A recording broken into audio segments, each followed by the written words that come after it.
What is up, Insaners, and welcome to another video of the Fantasy Premier League 2022-23 season. Guys, this video is going to be the last one before our Game Week 1 deadline stream, and I think it's going to be a really important one. Now, in this one, guys, we're going to discuss some of the very popular dilemmas that a lot of FPL managers have before locking in their team for Game Week 1. So guys, if you like this concept, if you like this idea, please make sure that you hit the like button. It really helps us with the YouTube algorithm. Now you can also subscribe to the Insanely Football YouTube channel. We'll be doing a lot of FPL content throughout this season, and I think it's going to be a lot of fun. Now with that, let's start with the first dilemma. Now the first question, one of the most important questions for this game week, is what to do with Perisic and Doherty. Now guys, in the latest press conference, Conte did mention that both Doherty and Perisic, in fact Perisic in particular, is not 100% fit, so there are chances that he might not start the Game Week 1 fixture against Southampton, and that has really spelled trouble for a lot of FPL managers who have Perisic in their team. Now the golden question remains, what to do with Perisic? Should you hold him? If you have him in your team, should you keep him, or should you take him out for somebody like a James? Maybe you downgrade to a 5 million defender, considering that there are a lot of options out there. Now personally guys, I think Perisic has a higher chance of starting Game Week 1 fixture. I mean, there are chances that he might come at the end, play for at least 15-20 minutes, but I think Conte is definitely going to start him. Now there are chances that Conte wants him fit as soon as possible for his team, guys, because he has absolutely crazy, I mean, his returns, his attacking potential, the way he can drive that Tottenham defense, that is really massive in terms of attacking potential, guys. So I think he will definitely be a starter. Now there is a slight chance that he might miss this particular game week, but then you have to ask yourself, guys, was this move only for Game Week 1? Let's say you wanted Perisic for just one game week, guys, and then you were anyways planning to move him on. Now in that scenario, I think the decision is pretty clear. You may not have him in your team, you can go for other defenders, but in case if you had long-term planning in mind and you were holding Perisic for a longer period of time, then I think, guys, you should trust your gut. I mean, yes, you could lose minutes in this particular week, but I don't think so it's worth a transfer. I don't think so it's worth transferring him out. So if he was in your long-term strategy, I think you should stay with him, stick with him. There are high chances that he starts the game, but then again, he can come off at around 60-65 minutes, maybe 70 minutes. But I think Conte would definitely want to start him. Now, the same cannot be said for Doherty, guys. I think Doherty is still recovering from that knee injury that he had, that horrendous injury that he had last season. And I think there are chances that Doherty might not play for a couple of weeks. But then again, both of them are risky. Considering that I am probably going for one of the options and not both, then I would probably go for Perisic and I'll probably stick him into my team. And that is exactly what my problem is right now, guys. I have Perisic in my team and I'm kind of double-minded in terms of whether to stay with him, whether to kind of, go for a different transfer, go for a different player. But I think there are high chances that he starts and I'll probably just stick to him. Now we'll move on to the next dilemma, guys. What should we do with Chelsea players? Now I think it's a huge dilemma in the minds of a lot of FPL managers. A lot of managers were looking to get Chelsea assets before the season, but considering that they've had a difficult preseason, I see a lot of people getting turned off by Chelsea players. Having said that, guys, by no means Chelsea players are bad assets or all of a sudden bad FPL picks. It's just that they are finding a bit difficult to kind of kick on from the season. Of course, when the actual Premier League starts, a lot could change. We could see them attacking really well, scoring a lot of goals. We can even see them probably keeping a lot of clean sheets, which I think a lot of people aren't really expecting. But I still feel you could easily go for at least one Chelsea player, if not more. Now, there are options in the Chelsea camp. If you're looking at a cheaper keeper, I mean, 5 million is not very cheap. But then again, if you're looking for a high value keeper, I think Mendy could be a great option. But again, it comes down to whether you really trust the Chelsea defense to keep a lot of clean sheets. If not, guys, then there's an able replacement in Ramsdale from Arsenal. I think you can go for him. He's the same value as Mendy. So I think Mendy is not a really important or a priority pick. But then again, guys, I think the same cannot be really said for the defense. I think James in particular is a really, really good option. I mean, now we know the news that Azpilicueta is staying, but at the same time, now Cucurella is signing for Chelsea, which has been its own kind of saga. But then again, it could mean two things for Chelsea and Reece James, guys. There is a high chance that Cucurella maybe plays as a centre-back, and I think even if he plays out wide, he's probably going to challenge Chilwell a little more than James. So I would like to believe that James is pretty much secure in his position. I think he's anyways going to start a lot of games, at least in the beginning. He's going to get those starts. And if Chelsea can kind of, take care of their defense, I think it could be a really, really good pick. I mean, we all know his attacking potential. We all know what he can do in terms of goals, in terms of assists. And I think there are huge hauls in him. So I think if you're going for one player, I think James is definitely a good option to go for. Personally, I would wait on Chilwell a little bit. I don't think so he's match fit or there yet. I mean, he could start games, but I don't see that happening, at least in the beginning of the season. But then again, guys, if Chilwell is fit, if he's starting games, then he could be a great asset. In fact, he could be a better asset than Reece James. Again, I think time will tell that. But for now, James in defense is the standout pick. If you're looking in attack, guys, I don't really see a lot of options out there. I mean, yes, there's Mason Mount, who's a great 8 million option. And there's this huge debate in terms of which 8 million midfielder to kind of go for. And we'll cover that in subsequent questions. But I think Mason Mount is also being undervalued. When I say undervalued, it's probably undervaluing him as an asset in the FPL community, guys. I don't think so a lot of managers are going for him because there's so many options in that 8 million price category. But then again, if you want to go a bit safer, if you're looking for a differential, I think Mount could be a really, really great pick. You can absolutely go for him. A double up is also not the worst idea. I know it's not a very popular option with James and Mount being a double up in your 11 players. I mean, a lot of people might be shocked with it. But I think a double up is still okay. It's not that bad. You can go for Mount in that 8 million price bracket. If you have a spot, and let's say if you have somebody like a Martinelli already from Arsenal, which kind of covers off Saka, so then in that case, you can possibly go for Mount. Otherwise, I don't see a lot of options in the Chelsea attack just yet, guys. Sterling, I think just a quick note, a quick word on Sterling. I mean, he could be an option sometime later in the FPL season, in the Premier League season. But right now, I probably would want to see how he's performing. I mean, I'm pretty confident that he's going to get a lot of starts, which again wasn't really a reality in the Man City setup. So he's definitely going to get minutes. Now, whether he can do something with those minutes, whether he can get goals, get assists, get a lot of FPL points, and become a great FPL asset all over again, we'll have to kind of see that. But I think Sterling is a wait and watch for me. Havertz is also not really a great option. I mean, you have Gabriel Jesus in the same price range. I mean, both of them are 8 million. So you don't really have to go for Havertz and take that chance.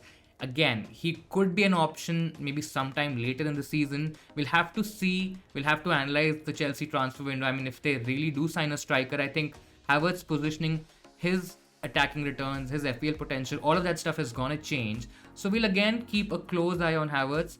But right now, I think the best option in attack is Mason Mount. Moving on to our third dilemma of the game week 1, guys. Should we get Neto? Should we get Bailey? Or are both of them really good options to go for? Now, I think a case can be made for both of these FPL picks, guys. I think one of the major reasons they're very popular is that they are very cheap, and people and FPL managers are looking for budget enablers, cheap options that can really enhance their team and give them a lot of FPL points. But right now, I'm a little skeptical about both of these options. I mean, having said that, I'm not saying that both of them are really bad options and you should not go for them. There aren't really a lot of options in the 5 to 5.5 million price category. I mean, I'll of course talk about these options, but these probably stand out. Both of them have had a great preseason. I mean, Bailey has been on absolute fire. Aston Villa is a decent attack. I would rather say that, Aston Villa is probably even a better attack than Wolves. I mean, Wolves are not really known for scoring a lot of goals, and that could be a reality this season as well.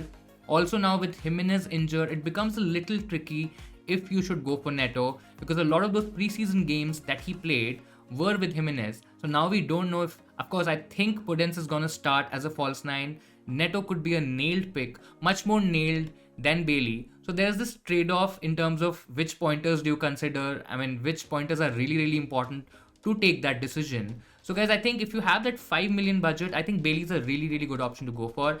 But if you have Bailey, you should probably have some funds in play. I mean, probably 0.5, maybe even more, because you'll probably have to shift him out after game week 2 when Aston Villa have tricky fixtures. And let's say if Bailey doesn't do well, I mean, there's this consensus in the FPL community that if he doesn't play well, he's probably going to lose his place. Now, this could be a possibility. I'm not saying that it's going to happen, but I mean, could be. So you have to kind of make those arrangements for Bailey. There are some options in Dewsbury Hall. I mean, there's Almiron as well. All these options have had a great preseason as well. But then I think it's always good to see them as well for a couple of weeks. And if, let's say, Bailey's not playing well, I mean, if he's lost his place in the 11 for Aston Villa, then you can make those switches. You have Gimenez as well from Newcastle. So there are options that you can go towards. You have Rodrigo as well from Leeds. So I think a couple of game weeks should be good enough for us to see what's happening if we need to make that switch. But I think Bailey is probably the slightly better option to go for. In case, guys, if you want to go for Neto, I mean, he has better fixtures, so that is really going on for him. If you're looking at a slightly longer pick, which may or may not be a possibility, then in that case, I think Neto could be trusted upon. I'm still a little bit concerned in terms of what happens with the Wolves attack with no Jimenez, because Jimenez was doing a lot of the link-up play. He was creating a lot of plays, and now that possibly is not going to happen. So I think Neto's appeal is slightly reduced a bit. I still believe that Bailey plus that 0.5 million is a good option to go for. Now, whether you should go for both of them, I think it's a tricky call, guys. I mean, both of them are in such a price category that, let's say, both don't perform, then you'll possibly have to make some downgrades elsewhere. Let's say if you've gone for a Robertson, for example, maybe a Perisic, maybe a James. If you have a lot of money at the back, then in that scenario, you'll have to take that out. And would you really want that? I mean, would you really want options like, let's say, like a James, maybe a Robertson? You don't really want to take them out from your team because they have really good FPL potential. So I think having one of them is good enough. And if I possibly have to choose between one, I think Bailey plus 0.5, I think it's a good combination to go for. Having said that, Neto is also not a bad pick. And if you feel that, you probably are looking at a long-term, more nailed pick, then I think Neto is the one to go for. Now, guys, moving on to the next dilemma. Who is the best 8 million midfielder to go for? Now, guys, this is a huge debate in terms of the FPL community, in terms of which midfielders to go for. There are a fair few options in the 8 million midfield category, guys.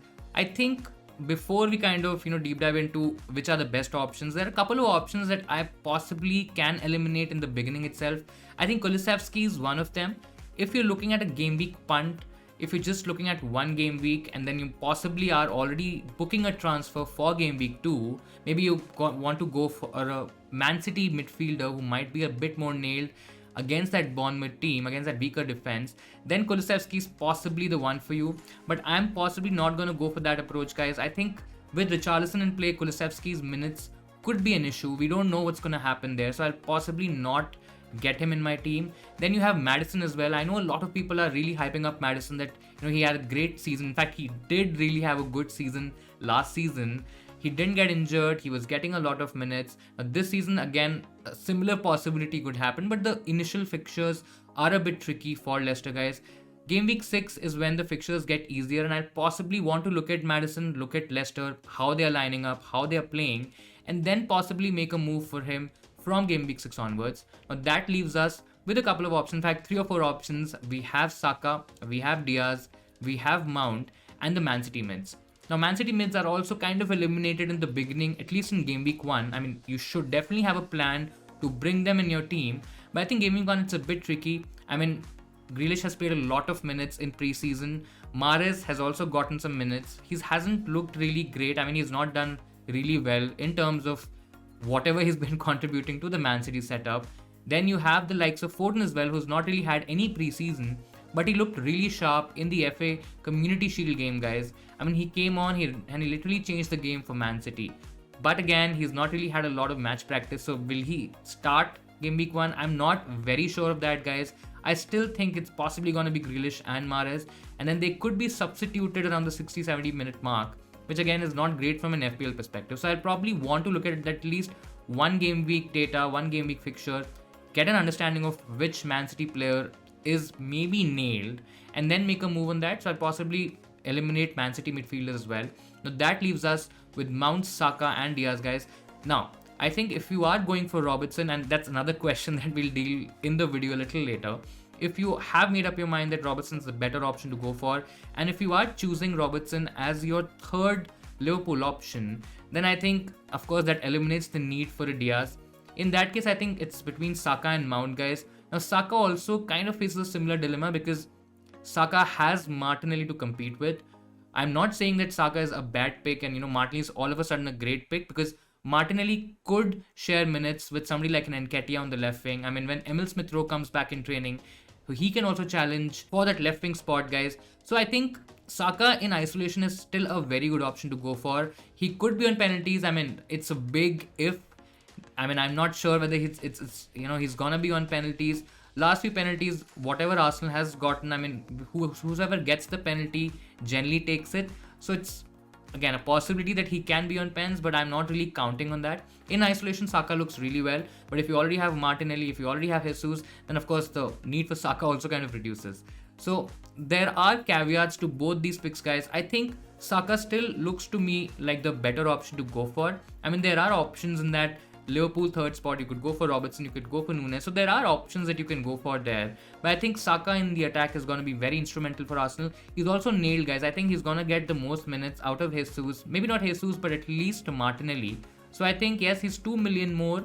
I know a lot of people are saying that Martinelli is great value at 6 million. Yes, he is. But can he really cover off Saka, who's probably a lot more nailed, might be on pens, is also on certain set pieces? I'm not too sure, and that is why he's my number one pick in that 8 million price bracket, guys. I think next would be DIAZ. I think he's still a good option. Let's say if you're not going for Robertson, then he's a great option to go for. Third, I think would be Mount. I mean, I'm still looking for a little bit data, looking for some eye test in terms of Chelsea and how they're going to do. But Mount is also a good pick. I mean, you can also go for him. You can start with Mount and maybe switch to a different midfielder. That's also an option. And especially if you are looking for doing something different. I mean, if you're looking at a differential pick, then in that case, guys, I think you should definitely go for Mount. So I think if I have to rank all of those, I'll probably rank Saka as the number one pick, DIAZ as number two, and then Mount as number three.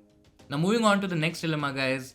Kane or Haaland, which way to go? I think this is also a very important question. Should you start with Kane? And this is a very popular opinion in the FPL community that a lot of managers are starting with Kane and they are booking a transfer in game week 2 where they're already getting Haaland against Bournemouth and maybe even captaining him in that fixture. Now, of course, there's nothing wrong with that, guys, but personally for me, I'm in that camp who doesn't really like to book a transfer in game week 2. I mean, I'm already committing to a strategy. So let's say if somebody in my team gets injured, maybe if I don't have a great bench to cover that injured player and I have to take some calls, I maybe have to make a transfer, an additional transfer, then I'll end up on a -4, which is probably not ideal. Then I'm already booking a transfer for game week 2, guys. Yes, you can go for Haaland instead. I mean, you can save that transfer. You can possibly have him in your team for game week 1. I know game week 1 fixture isn't great. West Ham could be a tricky game. Haaland might even struggle. I mean, yes, we saw that in the FA Community Shield game, he was making a lot of runs, but Man City are not really used to playing with a number 9. It would take some time for all of them to kind of gel into that Man City setup, guys. Man City players are very used to kind of, playing in between themselves, taking the ball as close to the goal and then trying to score. But Haaland is probably going to give them a different perspective altogether. So it's probably going to take some time for Haaland to gel into the setup. But I have no doubts that he's going to, be a bad asset. Maybe he's going to be a bad Premier League player. Maybe he's going to struggle in that Man City setup. I still feel he's going to have a great season. So you could go for Haaland. It's going to be a safe pick, guys. He's already owned by a lot of managers. Yes, you're competing with Kane, who's a known FPL commodity. I mean, he has a great fixture. He's also a great differential captaincy option if you want to go there. Much better than Haaland for game week 1, guys. But, I mean, that's possibly not a valid conversation because most of the people are anyways going to go for Salah as captaincy. But you can save that transfer. I mean, making that move has no problem. But then again, if you want to jump on to a particular enabler, if you want to possibly get on a bandwagon which suddenly arises after game week 1, then it becomes a bit difficult. Because let's say if Haaland scores, or let's say if Kane scores, for example, maybe he scores a brace and Haaland blanks. So in that case, do you make that switch which you were originally planning? If not, guys, then it doesn't make any sense. Whatever combination of whatever player you go for, guys, I think it's important to stick to that particular option for at least a couple of game weeks, get 2 weeks worth of data, and then possibly make a switch in game week 3. Let's say if Haaland is not looking that great, if maybe he's not getting enough minutes, then you maybe switch Haaland to Kane in game week 3. Or let's say you do the other way if Haaland is really playing well and if you feel that he's gonna outscore Kane. But I think this switch idea is not really sitting well for me. I think both are really good options in isolation. So if you want to go a bit different, you go Kane. If you're looking to book that transfer already, then again it's Kane. But instead you can just go for Haaland in your team, have him in your team for a few game weeks, and then see what happens. Now let's move on to the final dilemma for game week 1, guys. It's who should be your third Liverpool pick? Should it be DIAZ or should it be Robertson? Now guys, there's again a huge debate in terms of which option is the best option or the better option as your third Liverpool spot, considering that you already have Salah and Trent locked in. Guys, I think it's not a very straightforward conversations. I mean, you're gonna hear a lot of these arguments where certain people are saying that Robertson is maybe 1 million cheaper, Diaz is 8 million.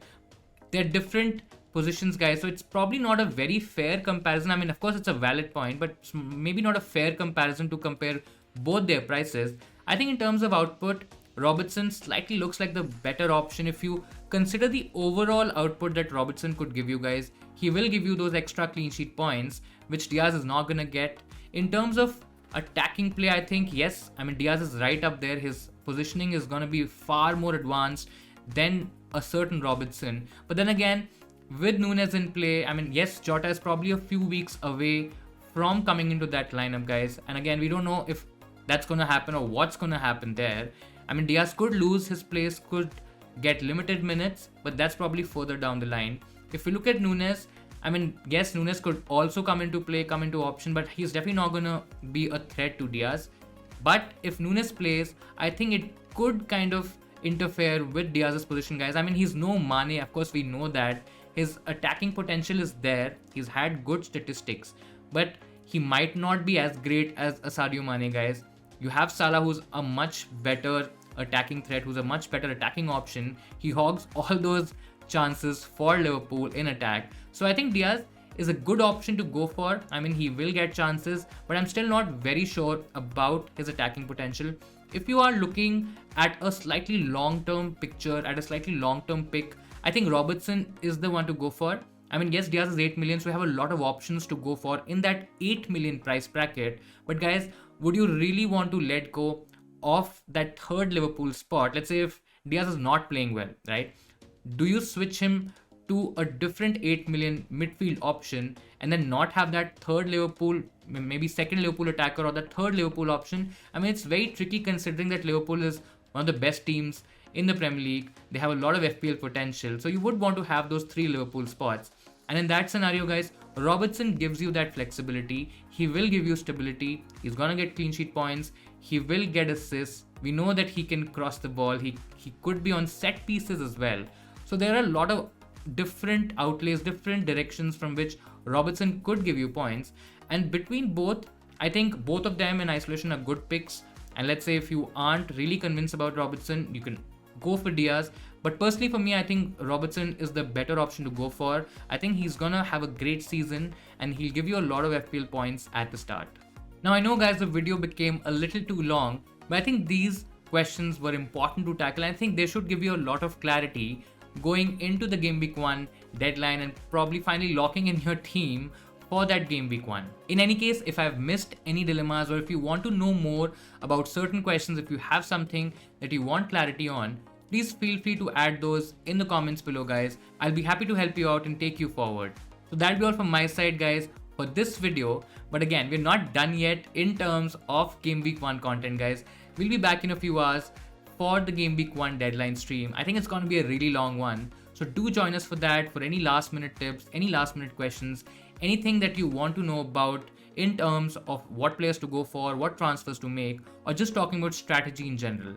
I think it's going to be a lot of fun. Thank you so much for watching, and I'll see you guys very soon.